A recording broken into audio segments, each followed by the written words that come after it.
La femme n'est pas suffisamment représentée au sein des institutions dans notre pays. Donc nous devons militer pour que la femme soit suffisamment représentée là où se prennent les décisions pour accélérer le développement de notre pays. Mais dans ce combat, il y a des obstacles que nous rencontrons.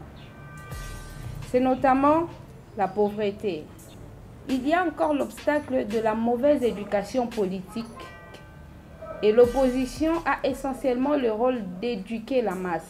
Parce que l'opposition, dans tous les pays, a le plus la sympathie de l'opinion. Elle est plus écoutée par l'opinion. Et il est de la responsabilité de cette opposition de savoir lequel de discours présenter à cette opinion. Il s'est fait que cette opposition n'avait pas joué correctement son rôle. C'est ainsi que les clichés contre la femme continuent à se faire sentir. Un homme politique qui n'est pas loyal, qui n'est pas constant dans ses choix, ne mérite aucun respect. Vous verrez quelqu'un construire un raisonnement pour dire que les gouvernants aujourd'hui ne travaillent pas correctement, les textes sont violés, les social des Congolais n'est pas garanti et tout ce qu'on attendait de ceux qui dirigent n'est pas arrivé. Mais à la fin des comptes, ces mêmes personnes qui ont énuméré les failles de la gouvernance, vous les entendez encore dire « mais Félix Tshisekedi a roulé caca ». Il n'y a aucune logique dans ce raisonnement-là. Non, celui-là n'est pas un homme politique. Un homme politique doit être convaincu qu'ils doivent partir et qu'ils vont partir aux prochaines élections. Aucune loi qui interdit la femme de participer à la vie politique. On combat na biso eza pour sensibiliser les jeunes femmes, pour sensibiliser la femme en général. Tokosenga na l'État en général akoka ko s'engager makasi pour promouvoir le leadership féminin. Et les partis politiques ont une responsabilité il y a encourager les militantes dans les cadres pour que les militantisme et la réflexion. Nous ne célébrons pas seulement la journée mondiale des droits des femmes, nous commémorons également la mémoire de toutes ces femmes qui sont tombées alors qu'engagées dans le combat pour le respect de leurs droits et le combat en faveur d'une société plus équitable en termes d'égalité hommes et femmes. Ce mois de mars devrait donc être interpellateur et celui de prise de conscience de la femme, je dis bien la femme congolaise. Un mois devra permettre à celle-ci d'intérioriser ses devoirs afin de construire une société vertueuse fondée sur le respect strict des valeurs morales, socle du développement d'une nation. Les femmes doivent retenir que la parité dont elles réclament matin, midi et soir et qui est reconnue dans les lois nationales, dont la Constitution, est défendue scrupuleusement par les instruments juridiques internationaux, n'est pas un cadeau qui doit leur être donné.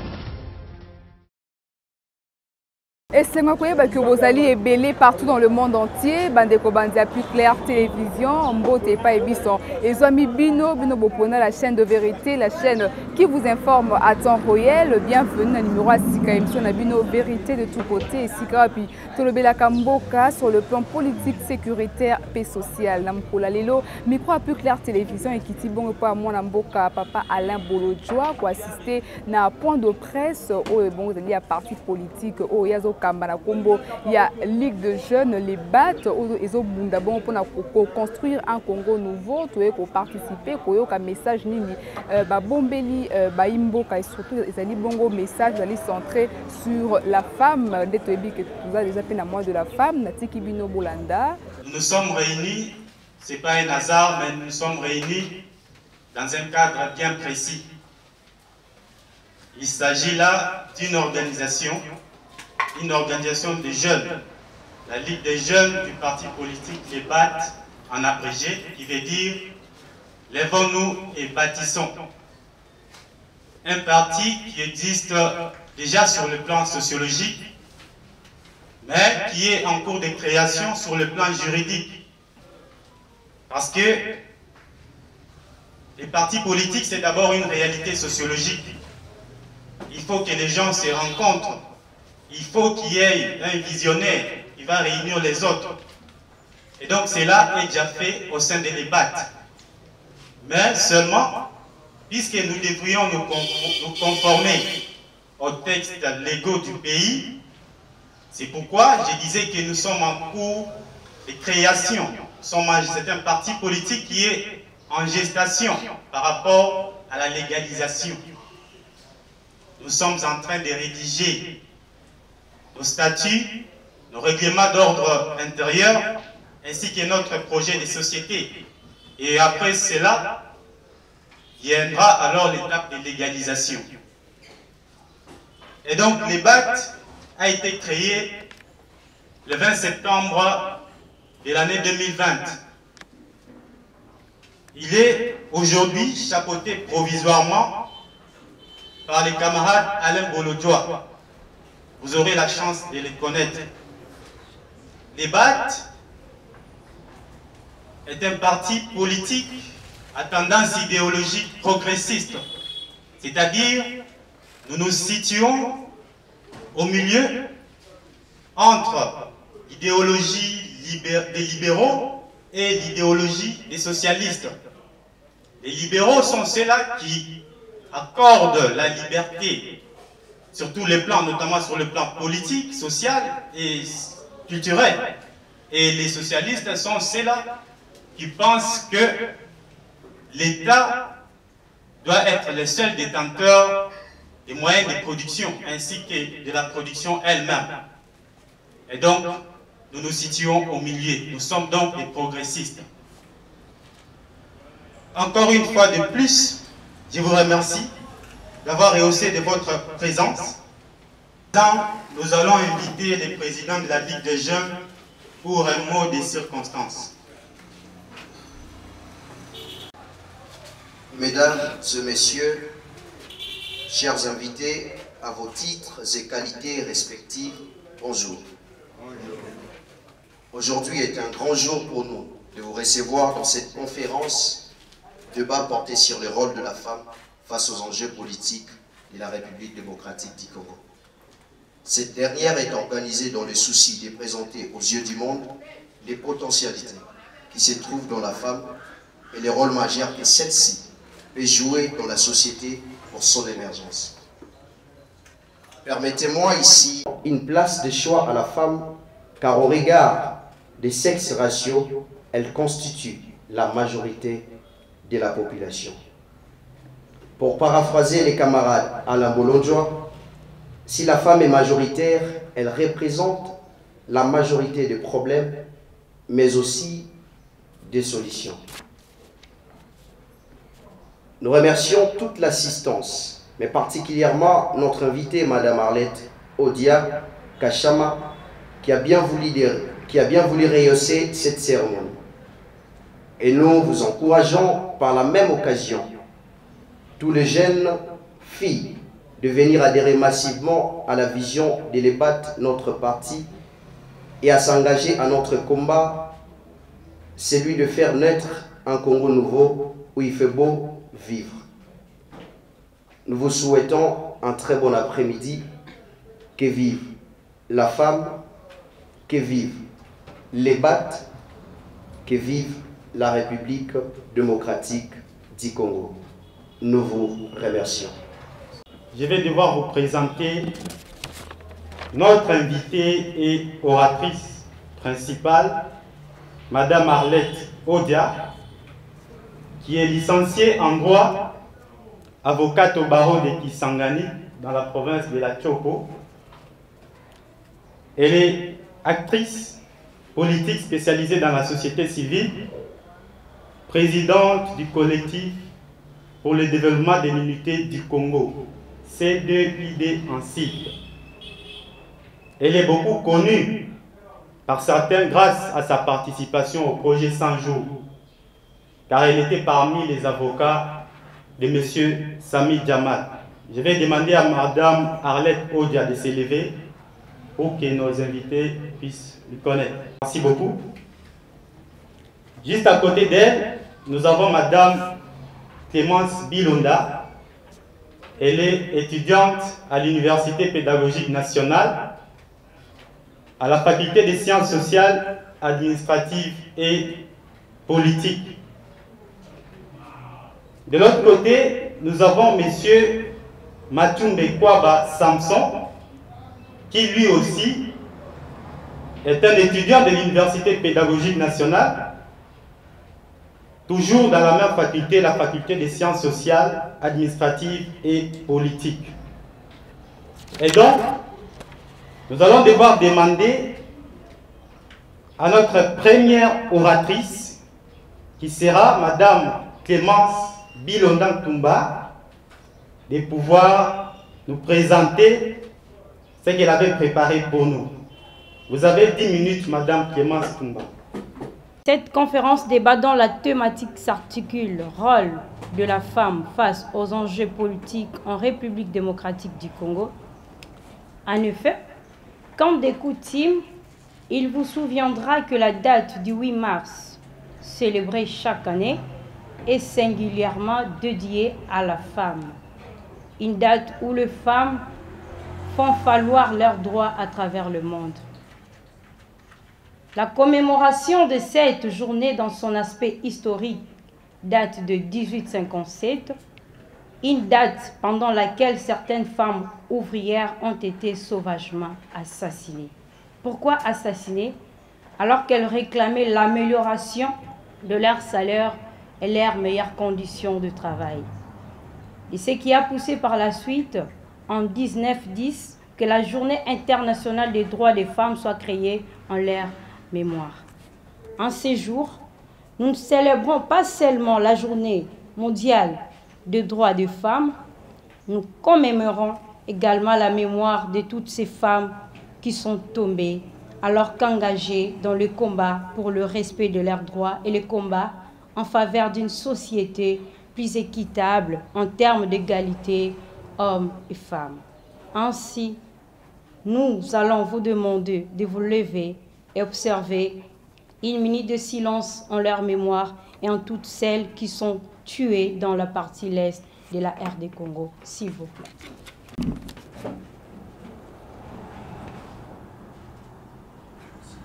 Merci beaucoup.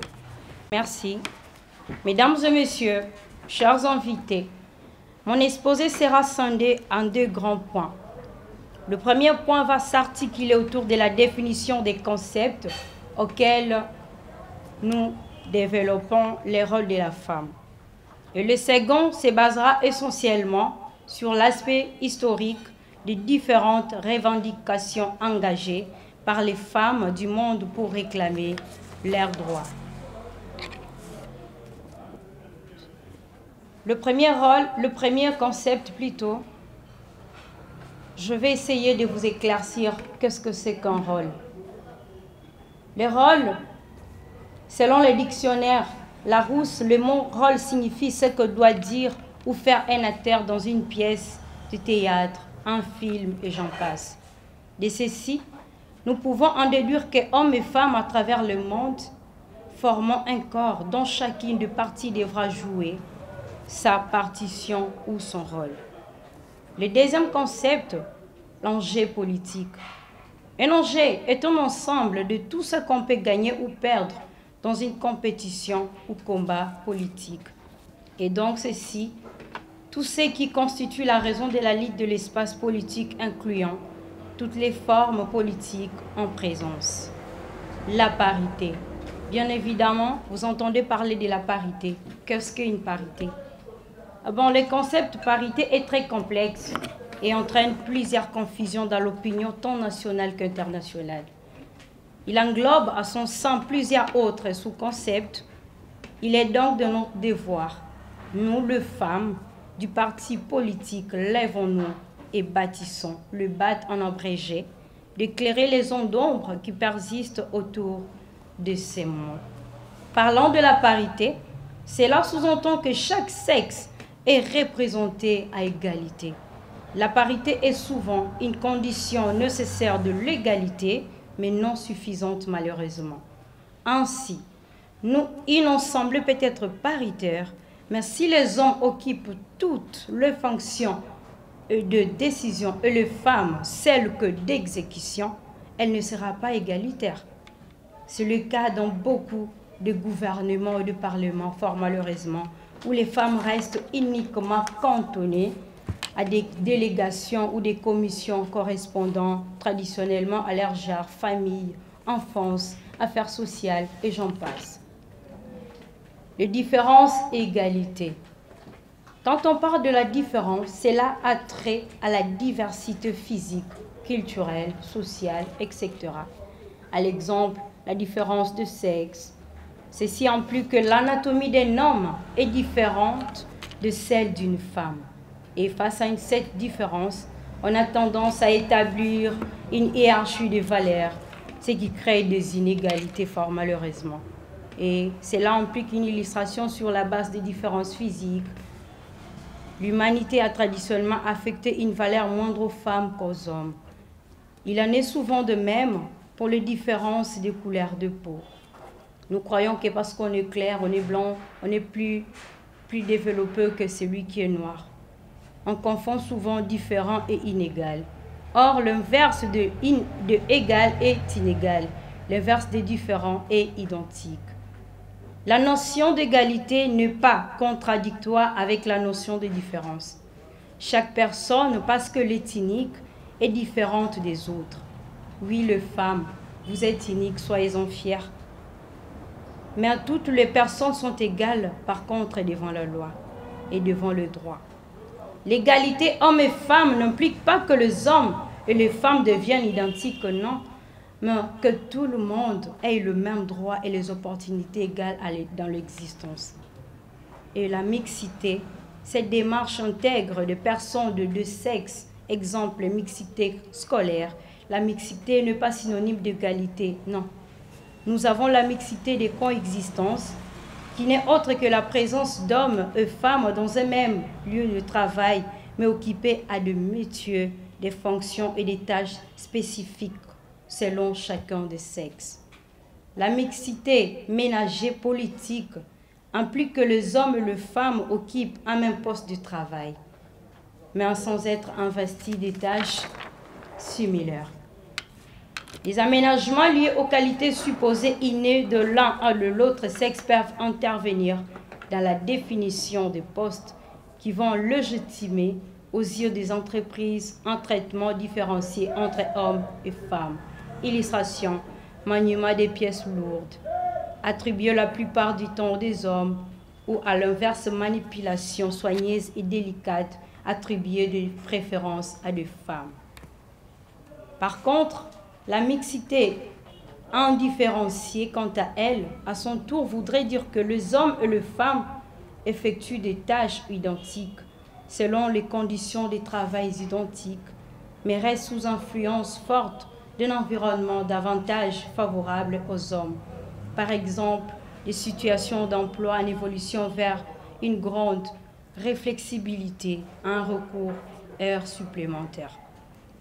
Et pour finir, de la mixité des coopérations, celle-ci est par contre une vraie répartition du travail entre hommes et femmes, entraînant l'interactivité et le transfert des compétences particulières de chacun pour contribuer à une amélioration du cadre du travail.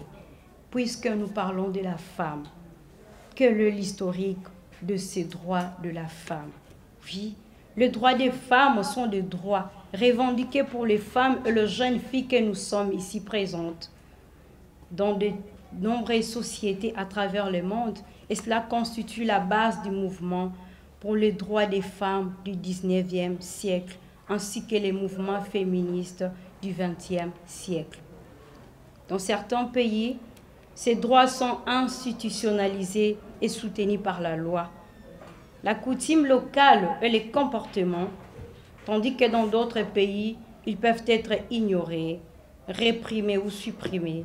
Ils diffèrent de notions plus larges de droits humains en déclarant qu'il existe des inégalités historiques s'opposant l'exercice des droits des femmes et des filles en faveur des hommes et des garçons. La défense de ces droits est un objectif afin de parvenir à une société plus égalitaire. La problématique liée, notion de droit de femme englobe pertinemment plusieurs aspects, à l'instar de droits l'intégrité corporelle, de l'autonomie et de subir des violences sexuelles, des votes, d'être élu, d'entrer dans un contrat légal, d'être considéré comme l'égal du mari ou du père au sein de la famille, de travailler, d'avoir accès à des salaires justes et à l'égalité salariale, de maîtriser sa reproduction, contraception et avortement, de posséder une propriété, pourquoi pas, et d'accéder à une éducation qui est une mère. Pour retracer l'historicité, la littérature nous renseigne que la Russie soviétique, j'allais dire, qui est le premier pays à l'officialiser en 1921, en faisant un jour férié, mais non chômé jusqu'en 1965. L'avènement restera principalement cantonné au pays du bloc socialiste jusqu'à la fin des années 60, lorsqu'il sera repris par la deuxième vague féministe. C'est finalement en 1977 que les Nations Unies officialisent la journée, invitant tous les pays de la planète à célébrer une journée en faveur des droits des femmes. C'est une journée de manifestation à travers le monde, l'occasion de faire un bilan sur la situation des femmes dans la société et de revendiquer plus d'égalité en droit. Traditionnellement, les groupes et les associations des femmes militantes préparent des manifestations partout dans le monde. Pourquoi? Pour faire aboutir leurs revendications, améliorer leurs conditions de vie, des famines, fêter des victoires et les avancées. Mesdames et messieurs, chers invités, à travers cet aperçu historique, vous comprendrez que le mois de mars que nous célébrons annuellement n'est pas une nouvelle invention humanitaire telle que nous venons de le développer si haut. C'est dont les femmes revendiquent quotidiennement, c'est dont moi en tant que femme, je peux aussi revendiquer chaque jour, ou bien je revendique chaque jour quotidiennement. C'est loin d'être inégalité au sens strict, au terme, mais plutôt une prise en compte des droits dans les actions qui visent les progrès humains. Étant donné que la construction d'une société révèle de la répartition de tout chacun, nous pensons que l'équité devrait demeurer au cœur du débat, afin d'avoir une société juste qui bannit toutes sortes de discriminations faites à la femme. Mesdames et messieurs, et chers distingués, c'est avec quelques mots que je clôture mon exposé. Je vous remercie pour votre attention soutenue. Merci. Merci beaucoup. Merci beaucoup. Je pense que l'assistance a été bien. Les hommes se sont accaparés, comme Madame Clémence venait de le dire, de tous les fonds. Notre invité qui cette fois-là, notre orateur, cette fois-là ne sera pas une femme, comme il s'agit du mois de la femme, mais ça sera un jeune qui œuvre souvent parmi nous, mais qui va cette fois-ci parler au nom des hommes, sur base de la parité. Ainsi, je vais donner également 10 minutes au camarade Samson Matumbe Kwaba, qui est également étudiant de l'Université pédagogique nationale, de nous dire également, est-ce qu'il confirme ou bien il refute ce que vient de dire Madame Clémence Biloya. Vous avez 10 minutes. Je pense que Madame à ma gauche a été suffisamment claire quand il a abordé cette question, mais aborda dans le même sens que elle. Mon exposé va s'appesantir sur un grand rôle, sur un grand point qui s'intitule « La parité dans la conception de la femme congolaise », mais aussi nous allons pouvoir dégager quelques points y afférents. En ce qui concerne la parité, sinon la généralisation sur la participation politique féminine, il sied de noter que le rôle de la femme dans la vie politique se situe sur tous les plans et dans tous les secteurs de la société. Ce rôle peut donc être défini par leur participation directe ou indirecte à l'activité du gouvernement et dans les sociétés étatiques. Néanmoins, les femmes sont confrontées à des sortes d'obstacles sur la participation à la vie politique. Ici, on peut noter d'une part, bien que les lois n'étant pas discriminatoires, elles ont des difficultés à se porter candidates à un mandat politique. Mais d'autre part, faute de moyens, les femmes ont moins de chances que les hommes de suivre une formation, de nouer les contacts et de bénéficier des ressources nécessaires pour devenir des dirigeantes performantes. Comme indiqué dans la résolution sur la participation des femmes à la vie politique lors de l'Assemblée générale des Nations unies de 2011, quelle que soit la région du monde considérée, les femmes restent largement absentes dans la sphère politique. Souvent, ceci est en raison de pratiques, de comportements, mais aussi des stéréotypes discriminatoires, et parce qu'elles ont par moments un faible niveau d'éducation, qu'elles n'ont pas accès aux soins de santé et qu'elles sont beaucoup plus touchées que les hommes par la pauvreté. Il vous souviendra qu'en République démocratique du Congo, les élections de 2018 n'ont pas été marquées par les progrès significatifs pour les femmes. Malgré des années d'investissements nationaux et internationaux, la parité en République démocratique du Congo reste encore un agenda inachevé. Lors des élections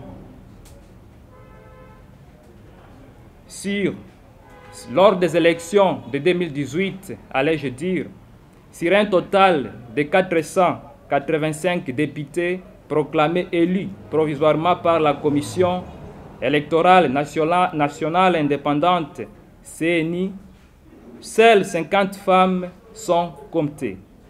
La participation des femmes dans des assemblées provinciales n'est guère plus reluisante, avec un taux généralement inférieur ou égal à 12%. Ni la loi sur la parité, ni la loi électorale révisée n'ont des dispositions suffisamment contraignantes.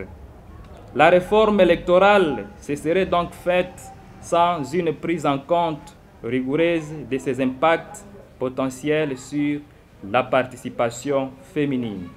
Dans ce contexte, il y a donc lieu de questionner le volontarisme des partis et regroupements politiques, leur adhésion et contribution à l'égalité hommes-femmes. Ainsi, la lutte contre les violences sexuelles et sexistes doivent l'être également. Le gouvernement, la CNI et la société civile ne devraient plus hésiter à évaluer objectivement l'apport des partis politiques au progrès de la parité, par exemple en publiant des statistiques sur le nombre de femmes candidates par parti politique. Ceci permettrait d'identifier les partis politiques progressistes et ceux qui marquent les pas. En plus, il faut noter que les femmes en politique continuent jusqu'à ce jour à subir des préjugés et des stéréotypes qui peuvent évoluer dans le cadre de la campagne électorale vers une violence verbale, voire physique, alors qu'il est impérieux de garantir aux femmes, autant qu'aux hommes, une jouissance et un exercice paisible de leur liberté d'association, d'opinion, de manifestation, et j'en passe les meilleurs. Mesdames et messieurs, les femmes qui réclament la parité ne sont pas seulement politiques. Et donc, la parité ne se résume pas au simple fait de participer à la vie politique. En République démocratique du Congo, cette parité est aussi question d'attention, de respect des droits et des privilèges, car il vous souviendra, bien sûr, dans nos milieux ruraux, la majorité des femmes n'étant pas politiques, elles réclament juste la prise en compte de leurs droits. Ceci nous pousse à dire que la participation politique n'est pas le seul baromètre qui jauge l'égalité entre hommes et femmes.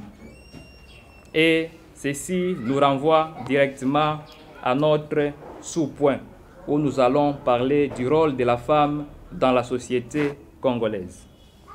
Mesdames et messieurs, ici est de noter que toute société, de quelle nature soit-elle, se fonde sur base de valeurs morales dont la femme en est le canal transmetteur, jouant le rôle de première éducatrice.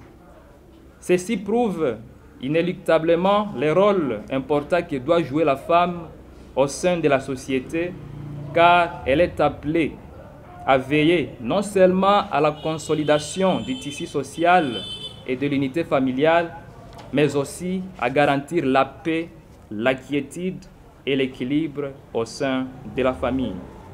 Par ailleurs, cette situation devient de plus en plus paradoxale, car la femme, au nom d'une certaine parité, qui est d'ailleurs notre cheval de bataille, s'éloigne de plus en plus des fonctions primaires qui lui sont reconnues, notamment celles d'éducatrice des enfants, consistant à inculquer à ces derniers des valeurs morales et éthiques. On retiendra que l'ascension de la dépravation des mœurs et l'inversion des valeurs au sein de la société congolaise relève en quelque sorte de l'abandon de la femme face à ses responsabilités, et surtout au sein du foyer. En tant qu'épouse et mère, elle est donc appelée à servir des modèles pour toute la progéniture. Ainsi, ce mois de mars devrait donc être interpellateur et celui de prise de conscience de la femme, je dis bien la femme congolaise. Un mois devra permettre à celle-ci d'intérioriser ses devoirs afin de construire une société vertueuse fondée sur le respect strict des valeurs morales, socle du développement d'une nation. Ne dit-on pas, je cite, « Éduquer une femme, c'est éduquer toute une nation ». Fin de citation. En conclusion, les femmes doivent retenir que la parité dont elles réclament matin, midi et soir, et qui est reconnue dans les lois nationales, dont la Constitution, est défendue scrupuleusement par les instruments juridiques internationaux, n'est pas un cadeau qui doit leur être donné, mais plutôt une méritocratie résultat d'un travail remarquable de démarcation dont elles doivent faire preuve. Le rôle de la femme n'étant pas seulement celui d'être mère, celle-ci doit avoir un engagement ferme pour le développement de la nation. Alors que l'État congolais est appelé à renforcer des filles à l'éducation, il doit également leur assurer une protection contre les agressions physiques et sexuelles dont elles sont souvent victimes et qui n'honorent pas à leur intégrité. Elles ne doivent non plus être mises à marge de la société, car les rapports dans la préservation des valeurs culturelles n'est pas à démontrer. Mesdames et messieurs et distingués invités, par ces mots, on retiendra que les défis qui sont les nôtres, hommes et femmes, restent immenses. Ainsi, vive la femme, vive la République démocratique du Congo. Je vous remercie. Je n'ai pas envie de trop commenter, je vais directement passer la parole à notre oratrice suivante. Comme je vous le disais, Madame Arlette Odia est beaucoup connue de par son passage au procès 100 jours. Moi, personnellement, j'avais eu envie de faire le droit quand je les voyais intervenir. Malheureusement, je m'étais déjà engagé à une autre filière. Donc, je vais devoir passer la parole à Madame Arlette Odia, avocate au barreau de Kisangani. Ici, elle est présidente du collectif pour le développement et l'unité du Congo. C'est donc une fondation qu'elle est en train de présider. Voilà, écoutons à présent Madame Arlette Odia. De vous remercier, le parti Les BAT, le président Alain Bolodjoa et toute l'organisation d'avoir pensé à moi et de m'inviter en ces lieux. Je vous garantis de toujours être à la disposition du parti et de chacun de vous pris singulièrement. Mais j'en profite aussi de vous encourager à vous disponibiliser pour cette structure, parce qu'en servant le parti, on sert la nation, bien que passivement. Et on s'apprête à servir la nation activement dans les jours à venir. Beaucoup ont commencé de cette manière, mais sont devenus des grands responsables et sont restés fidèles à leur engagement. Pourquoi? Pour avoir accepté de commencer dans les conditions qui étaient celles de modestie. La plupart de ceux qui ont brûlé les étapes, vous avez vu qu'ils ont fini par se brûler par étapes. Ils n'ont plus de crédibilité et la République ne peut finalement plus compter sur eux. La journée d'aujourd'hui, consacrée à parler de la femme et de la politique en RDC, je me réjouis du thème qui a été choisi. Je me dis même que c'est un thème qui aurait dû être choisi par les autorités du pays.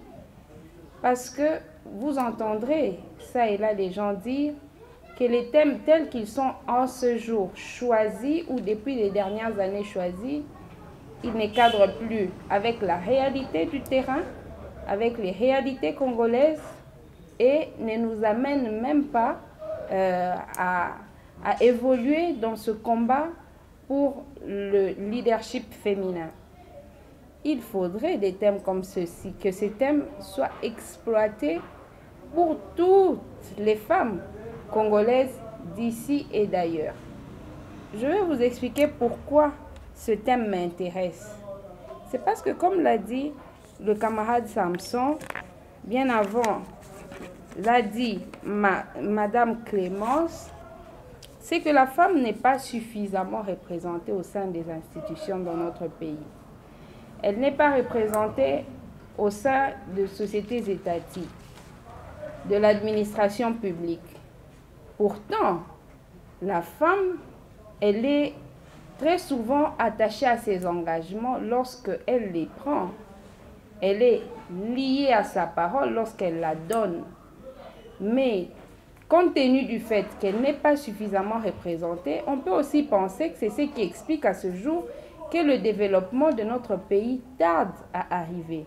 Donc nous devons militer pour que la femme soit suffisamment représentée là où se prennent les décisions pour accélérer le développement de notre pays. Bien sûr, au-delà d'autres enjeux, là je me limite à l'aspect ressources humaines.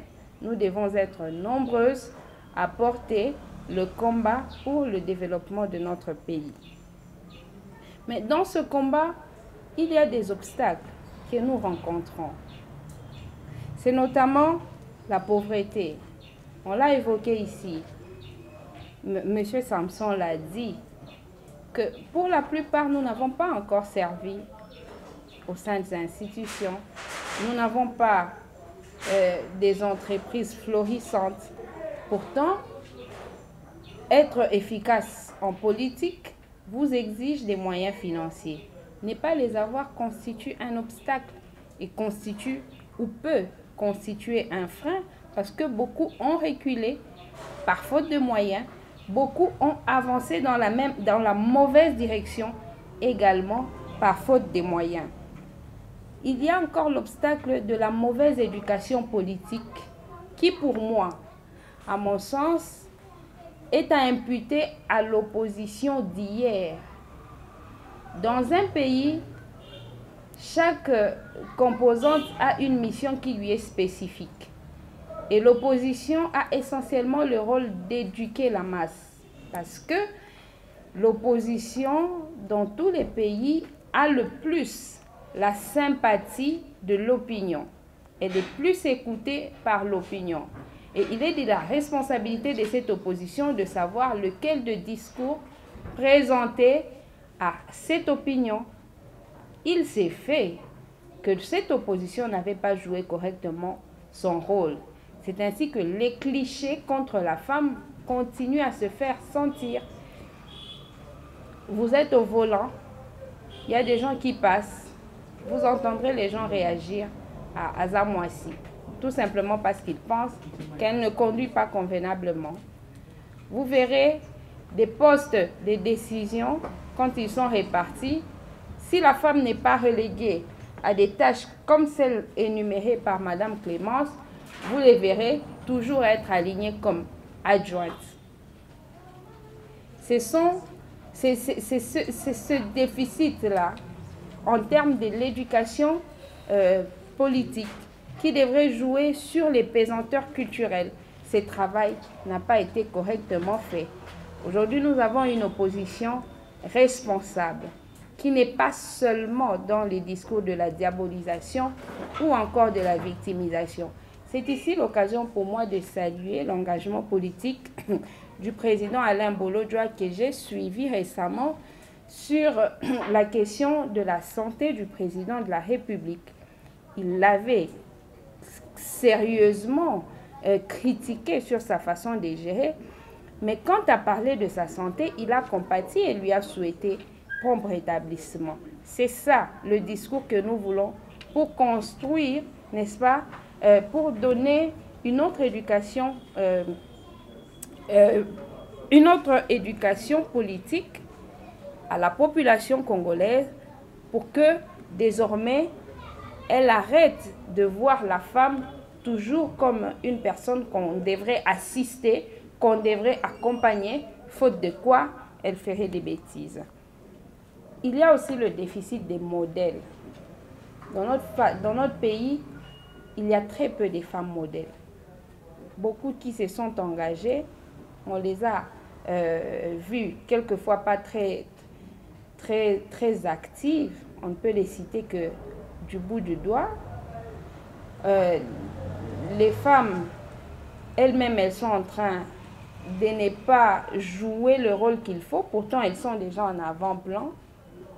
Vous les verrez dans les partis politiques, n'est pas militer, être là pour accompagner d'autres et n'est pas s'adonner à la réflexion, emprunter des raccourcis, alors qu'il faut... La politique, c'est la guerre des intelligences. Il faut savoir construire un raisonnement. Les problèmes des sociétés sont complexes. Il faut réfléchir pour voir comment contourner les obstacles, comment trouver la solution aux problèmes des citoyens qu'on veut gérer ou qu'on a décidé de servir, même en étant encore dans les partis politiques. C'est ces déficits-là aussi qui posent un problème. Parce que très souvent, l'homme a besoin d'avoir des modèles. Il y en a qui peuvent se démarquer. C'est ainsi que vous entendrez des adages comme « aux âmes bien nées, la valeur n'attend pas le nombre d'amener ». Il y a des personnes sans avoir des modèles, se frayer un chemin. On a appris, pour ceux qui ont fait les littéraires, quelqu'un s'est nommé Homo Nous, donc un homme nouveau. Quelqu'un qui, sans modèle, se bat et constitue un modèle pour d'autres. Mais il y en a d'autres qui ne peuvent pas, qui ne peuvent s'engager et se lancer que s'il y a un modèle. Et nous avons un déficit de modèles dans notre pays. Elles sont comptées au bout du doigt. L'autre obstacle que j'ai énuméré, c'est l'engagement de l'État. Il est vrai qu'il y a des efforts qui ont été fournis pour doter la République des instruments juridiques. La loi portant parité homme-femme, la loi sur les violences sexuelles, la Constitution déjà de la République qui interdit la discrimination à l'endroit des femmes et qui consacre l'égalité de droits entre hommes et femmes. Mais dans la pratique, il n'y a pas de mécanisme d'accompagnement. Très souvent pour nous qui sommes à Kinshasa, nous avons un peu l'impression que ça va. Mais on a la chance ou la malchance d'avoir un pays continent. Nous devons penser aux femmes qui sont à l'arrière-pays, celles qui continuent à être mariées à 12, 13, 14 ans, qui n'ont pas accès, comme nous autres, à l'égalité des chances et à l'égalité de droits. Donc, pour nous, j'estime que l'État ne fournit pas suffisamment d'efforts. Vous verrez même que lorsqu'il est question de célébrer le 8 mars, les grandes célébrations, c'est dans les centres urbains, c'est à Kinshasa, mais à l'intérieur du pays, ça se résout aux femmes qui vont danser, qui vont chanter, qui vont se vêtir avec des habits neufs. Mais la connaissance qu'il y a dans les centres urbains n'arrive pas dans les milieux défavorisés. Pourtant, ça, c'est essentiellement le rôle de l'État. Donc, c'est l'un des obstacles qui peut aussi être compté dans le combat là pour le leadership féminin. Mais non, est-ce que ces obstacles devraient nous empêcher à atteindre nos objectifs? Non. Comment? Parce que il faut se donner des idéaux, un idéal à atteindre. Quand vous avez un idéal dans votre tête, vous allez vous battre pour vous doter des moyens de réaliser votre rêve.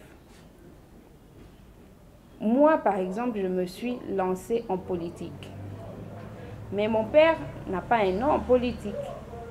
Ma mère ne l'a pas. Je n'ai pas eu des gens pour me faciliter la tâche. J'ai commencé à l'UNIKIN. Déjà là, j'étais mère générale. En 3e graduat, j'étais déjà mère générale du Home 80. Mère générale adjointe, ensuite mère générale.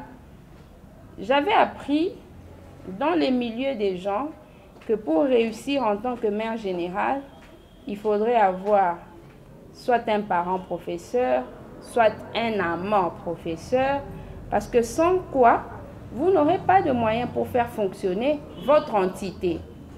Il est de la responsabilité du bâtiment administratif de mettre des moyens à la disposition des hommes, mais ça c'est dans les écrits. De manière concrète, ce n'est pas le cas.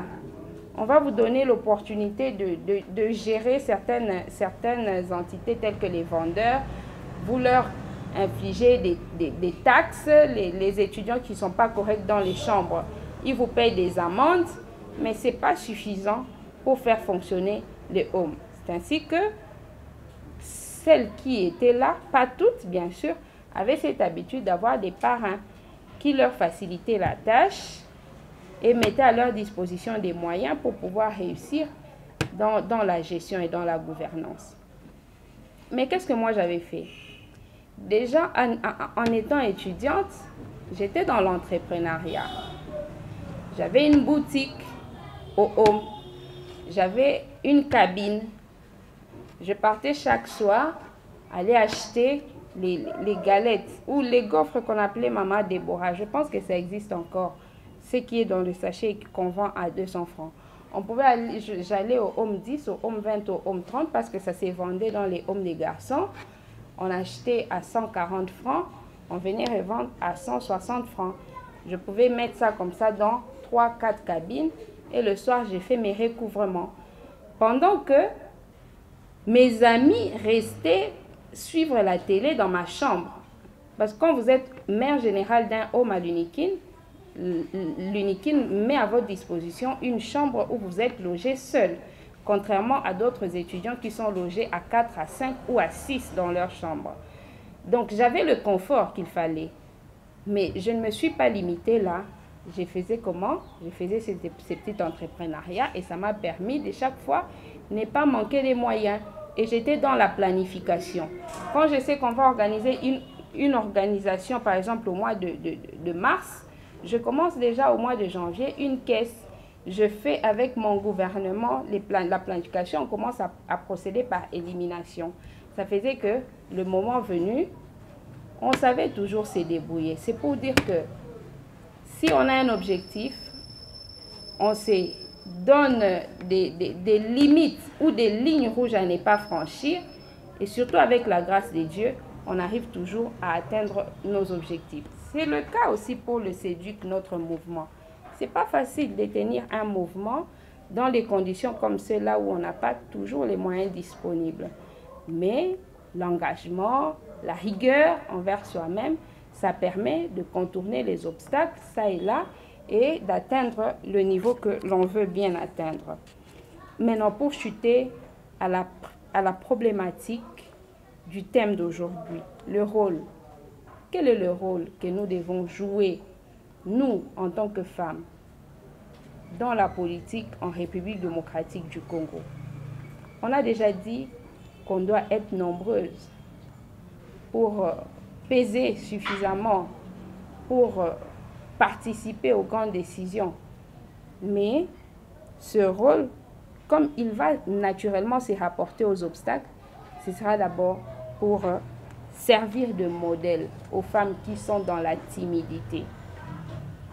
La connaissance que nous avons et l'engagement que nous avons aujourd'hui de venir dans une activité comme celle-ci pendant que d'autres sont en train de suivre à la télé à la maison et en train de tailler bavette au coin de la rue, devrait servir pour les femmes qui sont timides, qui ont forcément besoin d'un modèle, pour qu'elles nous rejoignent et que de plus en plus que nous soyons nombreuses ici à trouver les solutions aux problèmes et des femmes et de la République. Mais ensuite, participer au développement de la même manière que les hommes. Ne pas penser que les hommes peuvent mieux que la femme. Je vais vous donner un exemple. Le FCC, parce qu'on parle politique, décide au sein de l'Assemblée nationale, dans sa commission parlementaire, de confier la présidence à M. Didi Manara. Et on donne le poste de l'adjoint à Madame l'honorable Inagossi. Mais à la première approche de l'Union sacrée, Didi Manara est parti. Geneviève Inagossi continue à se battre pour le FCC. On l'aurait mise peut-être présidente de ce groupe parlementaire, il y aurait eu moins de secousses. On a plus fait confiance en l'homme, moins en la femme, mais les résultats sont tels que c'est l'homme qui a trahi et la femme est restée intègre. Mais il y a aussi des occasions où la femme trahit, les hommes restent intègres. C'est ainsi que moi, j'ai toujours préféré le concept égalité des chances à la parité. Si vous avez suivi avec attention Madame Clémence, elle nous a donné la nuance de chacun de concepts. Donc, nous devons participer au développement de notre pays autant que les hommes au sein des structures comme celle-ci. Nous devons aussi militer. Donc, on dit qu'il faut se lever pour aller à une marche.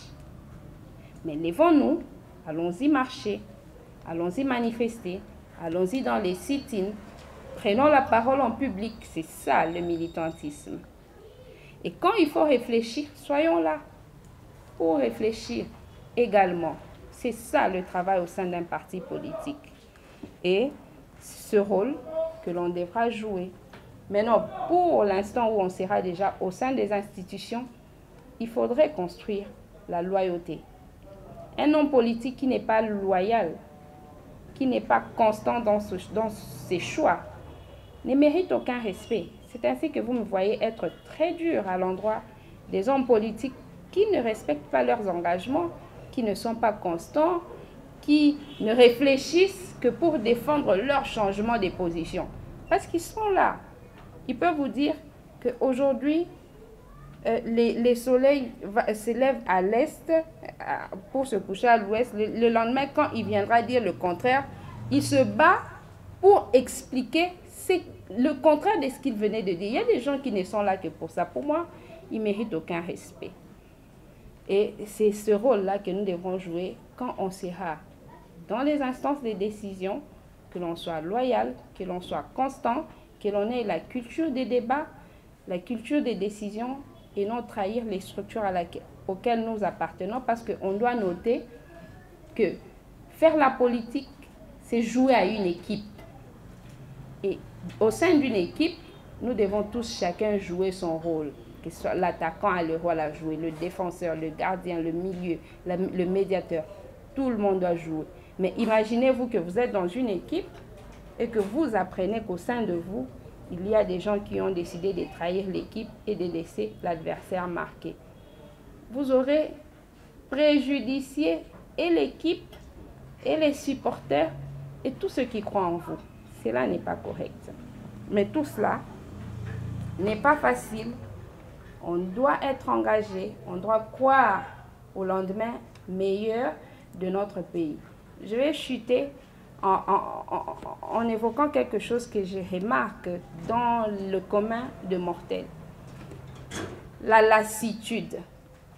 Vous verrez quelqu'un construire un raisonnement pour dire que les gouvernants aujourd'hui ne travaillent pas correctement, les textes sont violés, les social des Congolais n'est pas garanti, et tout ce qu'on attendait de ceux qui dirigent n'est pas arrivé.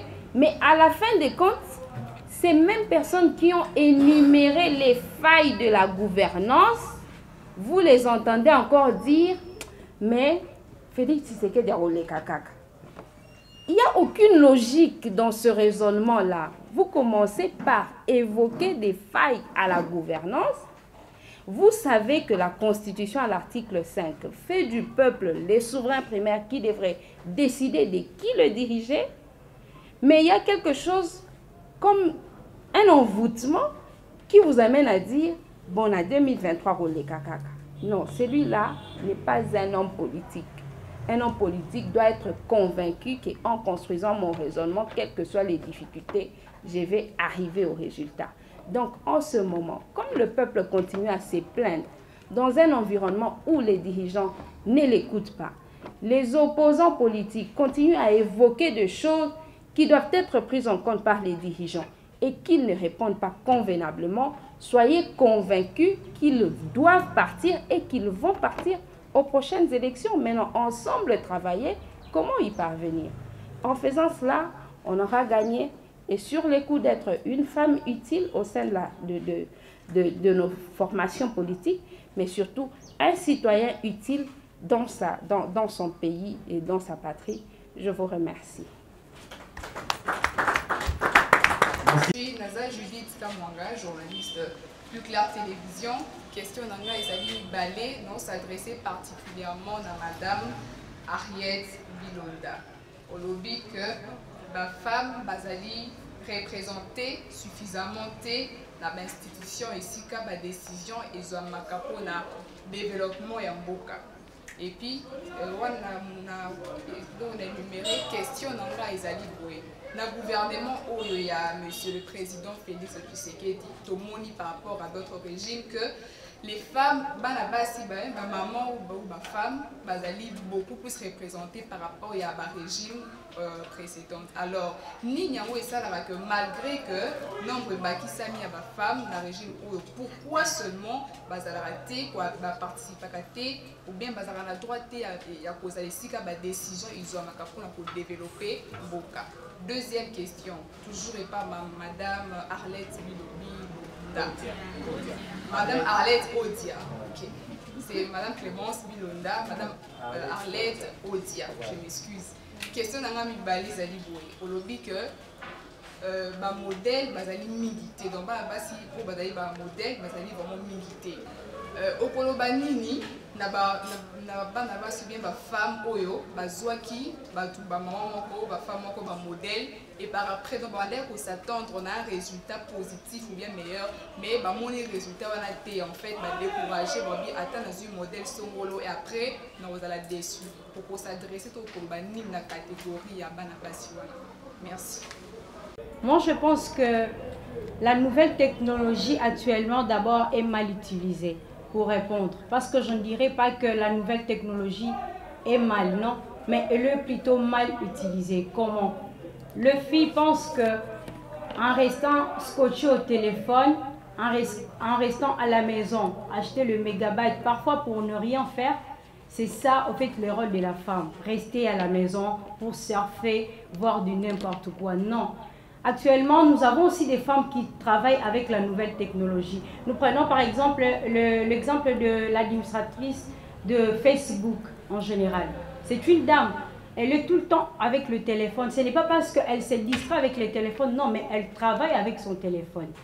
Et nous devons enlever en nous cette faible complexité que nous, en tant que femmes, nous avons ici. Nous croyons que les hommes sont censés rester au bureau et que nous, femmes, nous sommes censées s'occuper juste des enfants. Et puis après, lorsqu'on veut se reposer, on achète-moi d'abord 1 gigabyte là-bas, Nata là-bas, Makambozo, les canaux Facebook, non. Le gigabyte aussi, je ne vous encourage pas, mais je vous montre quand même. Les gigabytes aussi peut t'enseigner quelque chose. Tu ne savais rien sur une situation donnée dans le pays, tu commences à lire la Constitution à travers ton giga.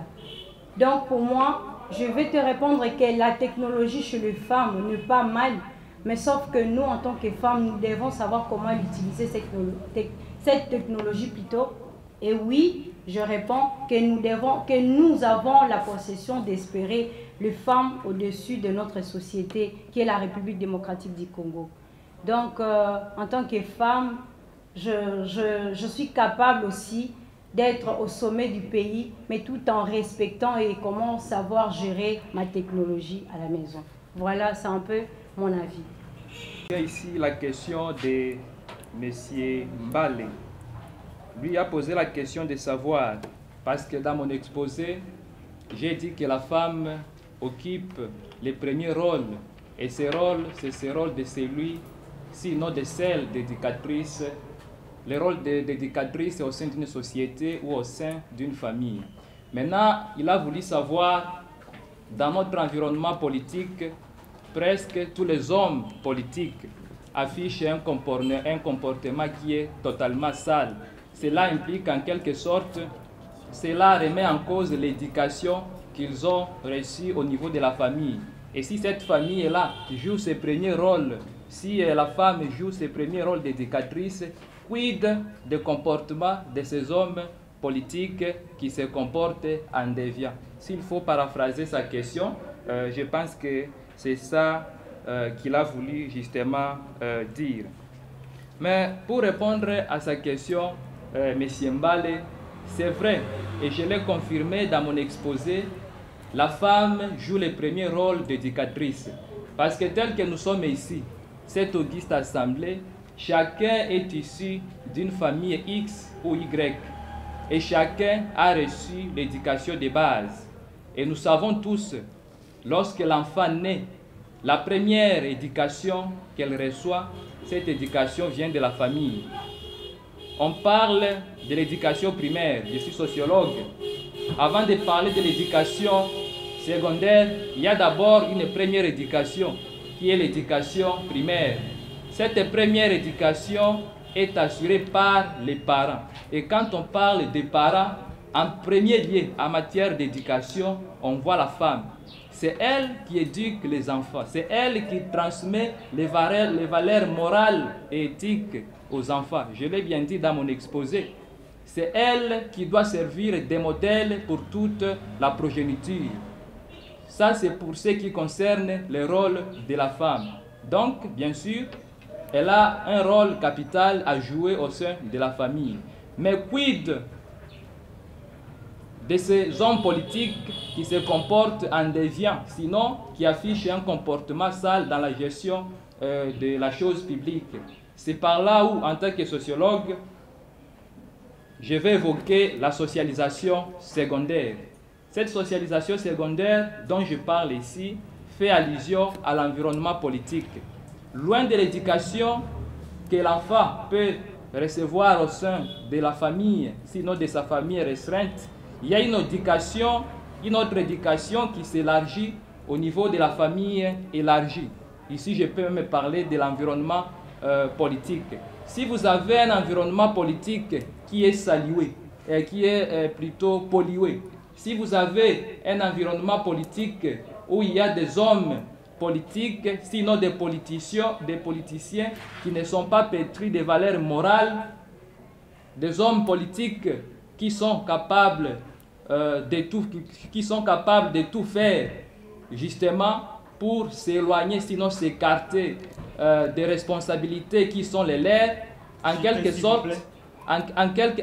sorte, il faut justement interroger cet environnement politique. Donc, c'est question d'environnement politique. L'environnement politique est vraiment pollué. Mais en quelque sorte, on doit aussi remettre en cause le rôle de la femme. Parce qu'on l'a dit, parfois, avec les différentes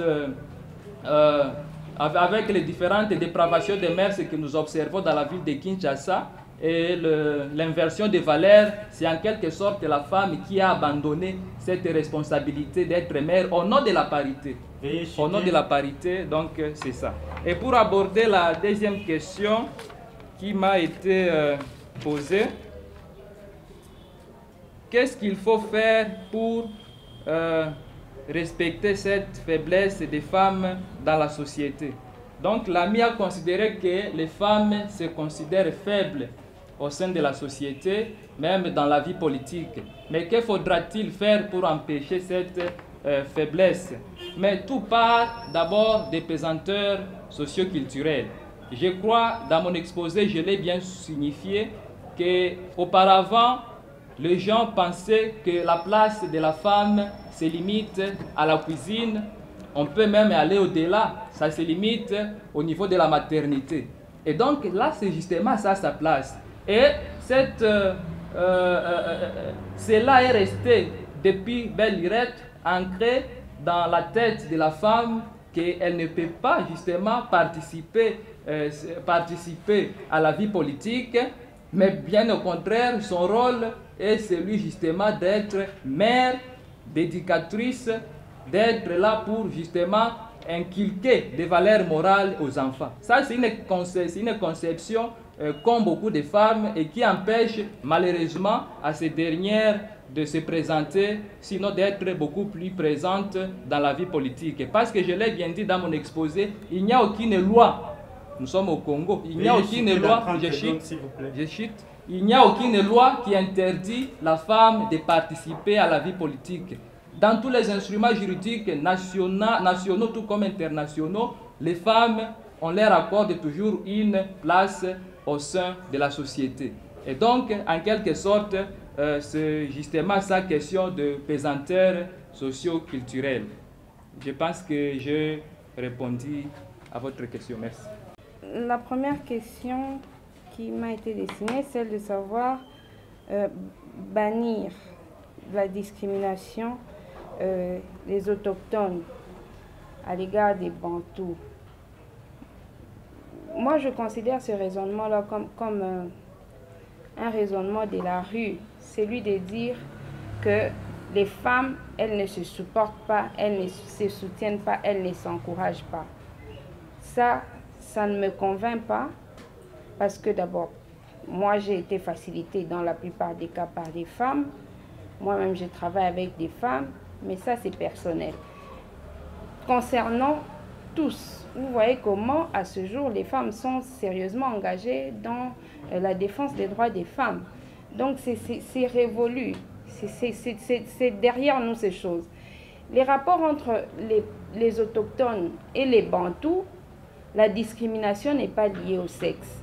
Parce que vous rencontrerez même les hommes Bantous avoir un traitement un peu spécifique à l'endroit des zones pygmées, des zones autochtones. C'est d'abord lié au fait qu'ils sont minoritaires. Et partout, quand vous voyez les minoritaires, ils ont tendance à se sentir discriminés. Donc, ce n'est pas lié au sexe, c'est plutôt lié à autre chose, notamment le fait qu'ils sont minoritaires. C'est ainsi que dans mon exposé, vous avez vu que je suis revenue sur la responsabilité de l'État. Là, il est question de la responsabilité de l'État pour éliminer, pour veiller à toute forme de discrimination comme le consacre la Constitution de la République. Mais pour répondre à la deuxième question, c'est celui de la représentativité. Est-ce la solution au problème du pays? Les femmes qui ont reçu des responsabilités, qu'en ont-elles fait? Est-ce que ça a donné la solution au problème du pays? D'abord, par rapport à la représentativité, si, ça peut être considéré comme une solution au problème du pays. En partie, oui. Parce que quand les femmes sont nombreuses, on a évoqué les qualités des femmes ici lorsqu'on parlait. Elles sont attachées aux engagements, elles sont respectueuses de la parole donnée, elles ont moins de responsabilités que les hommes. Je ne voudrais pas parler comme les autres, ceux qui disent que les femmes n'ont pas de deuxième bureau à entretenir, des enfants hors mariage à gérer. Donc, elles ont aussi une particularité de pouvoir être constantes sur ce qu'elles ont choisi. Donc, j'ai dit en partie, parce qu'au-delà du nombre, il faut qu'il y ait aussi de la qualité. C'est ce que nous voulons de la femme, qu'elle soit pas seulement majoritaire ou majoritairement représentée, mais aussi qu'elle soit la femme de bonne qualité. Maintenant, quelles sont les femmes qui ont servi? Est-ce qu'elles ont été efficaces? On va y aller par les exemples. Je vais au parti SID. La suppléante du président Martin Fayulu, Madame Charlotte Massiala, de Res Mémoire, paix à son âme. Elle est restée constante, elle est restée fidèle à ses engagements avec son parti SID, tandis qu'il y a un homme, l'honorable Monize, qui a mordu à l'hameçon d'aller à la CENI pendant que le parti avait donné un mot d'ordre contraire, une ligne de conduite contraire. Il y a des femmes comme ça qui se sont démarquées pendant que les hommes ont failli. Il y a l'honorable Mabunda, comparer sa façon de conduire les débats à la manière de conduire les débats de l'honorable Mbosso. Vous voyez que la femme, elle s'est montrée beaucoup plus productive que l'homme. Je vais prendre encore Madame Zouzou Mbombo. Elle a été moboutiste. Même aujourd'hui, elle se réclame moboutiste. Il semble que ceux qui ont son numéro de téléphone, quand vous l'appelez, c'est toujours les chansons d'un père qui chantent. Mais comparez-les à l'honorable Mende, qui lui aussi était moboutiste. Est-ce qu'aujourd'hui, il en parle encore? Il y a beaucoup d'exemples. Des femmes qui sont restées intègres pendant que les hommes ont failli. J'avais aussi commencé par citer l'exemple de l'honorable Inagosi par rapport à l'honorable Manara. Les exemples sont vraiment légion. Maintenant, pour dire la question de savoir comment détruire la faiblesse des femmes, dont notamment la pauvreté, on l'avait dit, sensibiliser sur ses atouts, parce qu'elle en a. Les femmes s'élèvent le matin, aujourd'hui ce sont elles qui tiennent les ménages, donc ces efforts, elle peut aussi les consentir pour construire son devenir en politique. Partager les expériences, interpeller les dirigeants sur leurs responsabilités à mettre l'homme et la femme dans les mêmes conditions et à veiller à l'égalité des chances entre l'homme et la femme. Pourquoi les femmes sont au second plan? Les responsabilités sont partagées. Le camarade Samson vous a dit qu'il n'y a pas de loi qui interdit à la femme de briguer des postes de responsabilité, même si je dois reconnaître qu'à l'intérieur du pays, il y a encore ces clichés, il y a des responsabilités qui ne peuvent pas encore être confiées aux femmes, notamment dans les villages. Mais de plus en plus, ça évolue. Donc, comme il n'y a pas de limites et que les limites ne sont que dans la tête, il faut se battre pour aller au-delà de ces limites. Mais non, Madame Judith Kamanga, on sent vraiment que ça c'est une question de journaliste qui ne peut pas manquer de la polémique. Hein? Alors, Madame Judith estime qu'on devrait ici saluer l'engagement du président Tshisekedi qui a veillé à ce qu'il y ait un nombre important de femmes dans le gouvernement. Un nombre important de femmes dans le gouvernement. Quand j'ai parlé, j'ai plus évoqué la question de la qualité. Voilà, na sepeli boy. Pour répondre à motuna, maman Judith. Omoni pombo ka etombwama, tolobi yango awa. Kizo senga kaka motango te. C'est pas seulement la représentativité. Ezo senga qualité et qualité ezo tambolana ko respecter mibeko ya mboka. Donc le président a okina ekotia basi batonda ebele na kati ya ba institution na ye, mais soki kotia na bango wana eza koleka na nzela ya kobuka mibeko ya mboka, pour moi ça ne compte plus. Si ce sont la plupart des femmes inconstantes et les femmes de la transhumance qu'on peut retrouver dans le ya gouvernement, vous voulez qu'on les salue? Non. Autant que nous condamnons les hommes, nous condamnerons les femmes qui veulent brûler les étapes, qui veulent ne pas kotikala fidèle na idéologie na bango ya départ, na makambo bango ba laki ba population, ba komi wana ba pesi bango misolo, tope ba pesi bango ba mituka palissade, ba changer na bango position. Ça, moi je n'ai pas beaucoup de considération pour les personnes qui ne respectent pas leurs engagements. Et cette question, elle m'a beaucoup touchée, celle de dire comment conseiller les femmes qui sont déçues. Parce que dans la femme, moi, quoi cause à la, alobi ngai na landaka, telle maman, nandenge yae, ya osa la politique.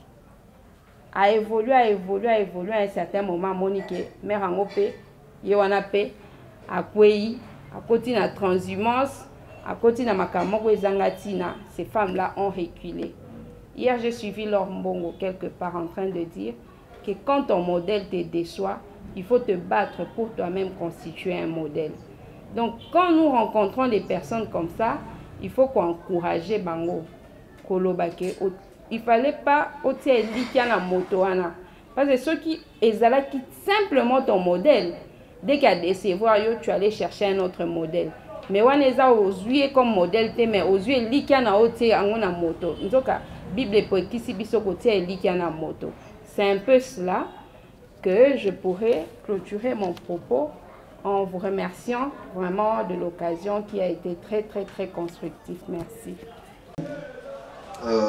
Mesdames et messieurs, nous vous disons merci d'avoir participé à cette conférence qui, de prime abord, nous avions dit, nous nous sommes décidés de mettre à l'horizon justement ce sujet qui a été porté sur le rôle de la femme face aux enjeux politiques de notre pays. Et pourquoi donc c'est la Ligue des jeunes du parti politique, les BAT, qui en a organisé? C'est justement parce qu'il faudrait savoir que c'est la jeunesse qui est majoritaire. Les statistiques nous ont justement prouvé que nous représentons 65% de la population congolaise. Et il faudrait que nous jeunes, nous puissions prendre conscience par rapport à tout ce qui s'est fait.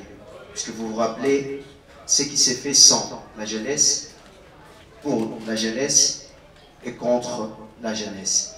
Voilà pourquoi j'invite aussi toutes les jeunes filles, tous les jeunes garçons, ainsi que toute la population congolaise, de venir massivement se faire adhérer à notre vision qui est celle de la refondation de l'État. Et encore une fois, je vous dis merci. Merci beaucoup. Mbote, Madame Oda. Mbote. Tous en réaction par rapport à la conférence à l'élo où animé na thème et à rôle de la femme dans les enjeux politiques qui en Bokanabiso. Donc il y a bien un message clé au niveau passé na femme congolaise topé na bazo opportunité Hollanda. Merci. Moi na mboka na biso basi baza penza mingi te na ba instance ya décision. Yangonde combat na biso eza ko sensibiliser jeunes femmes, ko sensibiliser la femme en général oyo aza na vocation ya ko se lancer na politique mais azota la ba obstacle ezo zangisa e ko s'engager to pesa bango sensibilisation pour que ba se lancer na politique et que mikolo eza ko ya liboso basi bazala ebele na kati ya instance ya décision pe na kati ya parti politique. Institution où ba place ka ba femme toujours à la deuxième position, un mot pour na ba batouana. tokosenga na l'État nano en général akoka ko s'engager makasi pour promouvoir leadership féminin et ba parti politique baza pe na responsabilité nene ya ko encourager ba militante na ba cadre pour que bazala pe na kati ya militantisme pe na kati ya réflexion mais ezosenga pe na ba maman à titre individuel ko se battre babunda pour que bango pe bakoka kozwa ba place o esengeli na ba parti politique parce que combat pour la leadership féminin et kozala lokola kadote il faut qu'on milite pour obtenir gain de cause. Avant tout kabana ya suka ko baninda ba maman to ba jeune fille ba monaka politique ça dit bongo ya ba mibali ba on ba koki ko tia paté pour ba sala pe to pe ba représenter mboka na domaine politique. La politique eza ko bunda pona ko mema ba solution na problème ba congolais lokola déjà maman abunda ka pona ko mema solution na problème ya ndaku ko la politique eza pe malamu pona ye yango nde toza ko encourager ba maman ba kokana ko yaka ka ebele na kati ya politique pour to moni que avec majorité ba maman na ba institution pe na ba parti politique mboka ekokende sous liboso makasi. Merci beaucoup. Merci. Voilà, nous sommes de retour sur Plus Clair Télévision, la chaîne de vérité, la chaîne qui vous informe à temps réel. Boulandi, point de presse, il y a parti politique, l'île de Jeanne Le Bat, oui, quand même, bongo et paya.